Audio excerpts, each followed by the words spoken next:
going thing.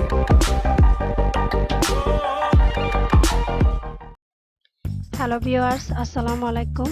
আজকে আমি দেখাবো কিভাবে চিকেন বার্গার তৈরি করতে হয়।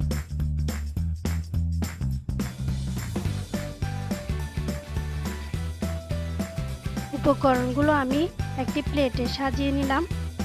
এখানে 2 কাপ চিকেন কিমা, পেঁয়াজ রসুন 2 চা চামচ, আদা বাটা 1 চামচ, হলুদের গুঁড়ো আধা চামচ, মরিচের গুঁড়ো আধা চামচ, 1 চামচ মশলা, 3 ভাগের 1 ভাগ লেবু, 2 চা চামচ বেসন, 1টি ডিম।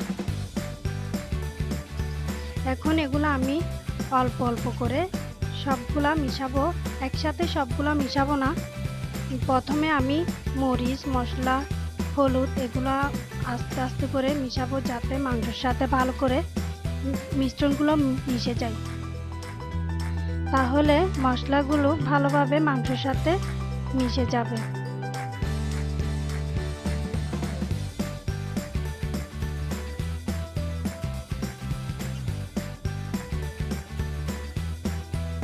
বেশ মিশানো হয়ে গেছে। এখন আমি এর পরবর্তীতে দিব বেসন। বেসন দিয়ে ভালো করে আবার মিক্স করতে হবে, না হলে মাংসের সাথে এগুলো ভালো করে মিক্স হবে না।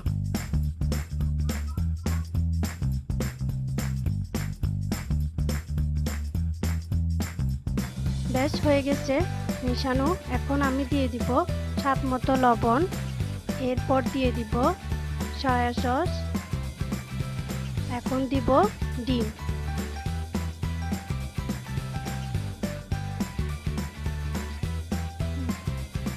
ফাইনালি আমি এখন সবগুলা একসাথে মিক্স করে নিলাম। এর মধ্যে আর কোনো উপকরণই দিতে হবে না। মিক্স করা হয়ে গেলে ম্যারিনেট করে আমি 30 মিনিটের জন্য রেখে দিব, কারণ এগুলো দেশি মুরগির মাংস। আপনারা চাইলে ফার্মের মুরগির মাংস ইউজ করতে পারেন, কিন্তু তাতে 30 মিনিট রাখতে হবে না, 20 মিনিট রাখলে হয়ে যাবে। এখন আমি তৈরি করব মিয়োনিজ সস। 2 চিমটি বিট লবণ, টমেটো সস, আলপা, এটি আপনারা যে কোনো দোকানে কিনতে পাবেন। আলপা দিব আমি 3 চামচ।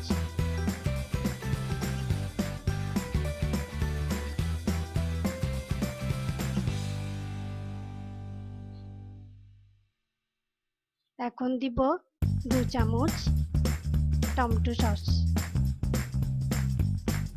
হালকা করে মিশিয়ে নিব। এরপরে অ্যাড করব বিট লবণ। এখন ভালো করে মিশিয়ে নিব।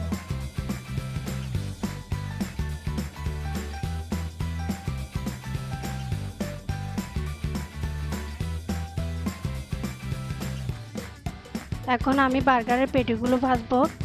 পরিমাণ মতো তেল দিলাম। তেলগুলো বেশি গরম করব না, হালকা গরম করব। তেল গরম হয়ে আসছে।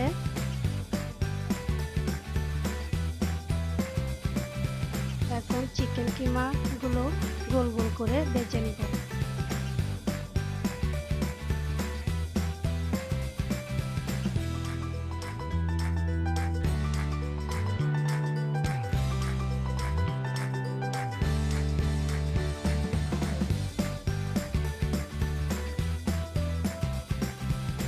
চুলা অল্প আঁচে রেখে 10 মিনিটের মতো ভাজতে হবে।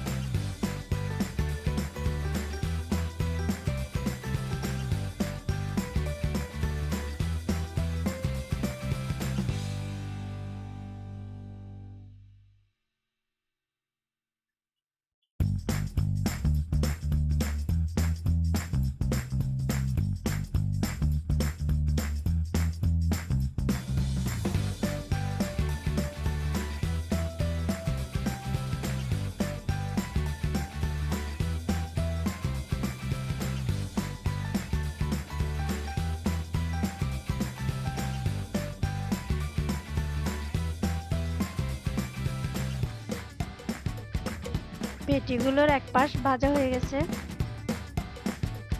এখন অপর পাশ ভাজবো।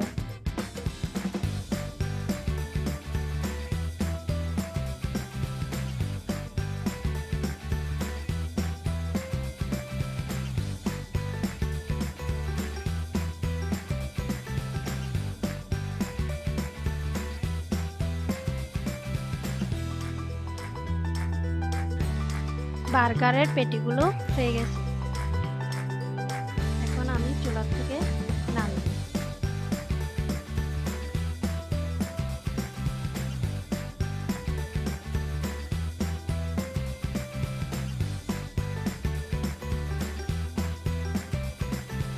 এখন বার্গার কিভাবে সাজিয়ে নেবেন সেই প্রসেসটা দেখাবো।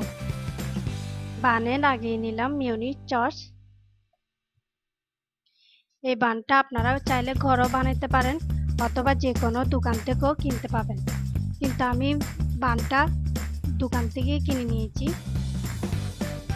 এবার দিব পেটি, তারপর দিব চিজ। চিজ দেওয়া হলে গাজর ও পেঁয়াজ দিব, দিয়ে ধনেপাতা দিব। বেশ সাজানো হয়ে গেছে চিকেন বার্গার। ভিডিওটি ভালো লাগলে লাইক দিবেন, শেয়ার করবেন এবং সাবস্ক্রাইব করতে ভুলবেন না।